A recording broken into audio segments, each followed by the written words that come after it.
Hello, everyone. Today is Saturday, January 15th, 2022. Former FM, Ethiopia lobbied Somali government to reject aid from Egypt. This article is taken from Iran. Former Somali Foreign Minister Mohammed Abdir Mohammed has revealed that Somalia rejected a shipment of medical relief from Egypt due to Villa Somalia's relationship with Ethiopia. In an interview with BS TV, the former minister said Villa Somalia had asked Egypt to reject its C-130 flight to Somalia carrying medical aid from the Arab League. I was told to talk to Egypt and inform them of the rejection of the C-130 military cargo and asked to bring the medical supplies and other planes. When asked why, I was told Ethiopia doesn't want this and rejected it, Abdir said in the interview. Ethiopian Prime Minister Abiy Ahmed, a close ally of President Farmajo, is embroiled in a bitter dispute with Egypt over the construction of the Grand Ethiopian Renaissance Dam on the Blue Nile River. The two nations have failed at reaching an agreement on the dam despite nearly a decade of negotiations. In mid-July, Egypt accused Ethiopia of violating international law for filling up the dam for the second year. Mohammed Abdir also said that Ethiopia successfully lobbied the Somali government not to allow Somali troops to be trained in Egypt. He added that Egypt had not been given land to build its new embassy in Mogadishu, again due to Ethiopian protest.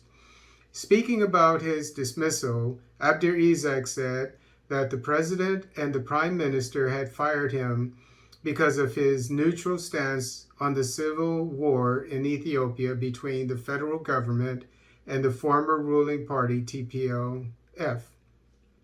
Abdir is not the first foreign minister to be dismissed for getting in the crosshairs of Ethiopia's Prime Minister Abiy Ahmed.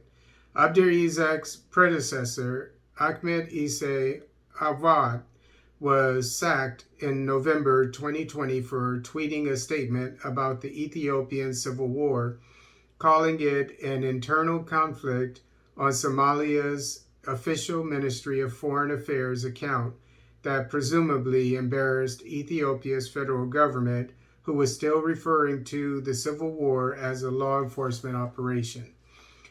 Now, those of you who follow my channel know that I'm a very big fan of Abiy Ahmed because of all the things that he's doing for his people, the things that I think are all great. That's not to say that he's perfect. I don't know everything about him, but I think he's a great leader. But by the same token, it is my duty to report all aspects of the news, all sides of it, as long as they are fair. And this is what this gentleman says happened. I'll take his word for it. It seems to be credible. And that's not to say that Abiy is a bad person because he didn't want Somalia to have relations with Egypt, an enemy of his. But I just wanted to, report as much about what's going on in Africa as possible. And this is a piece of the big puzzle of what's going on in Africa.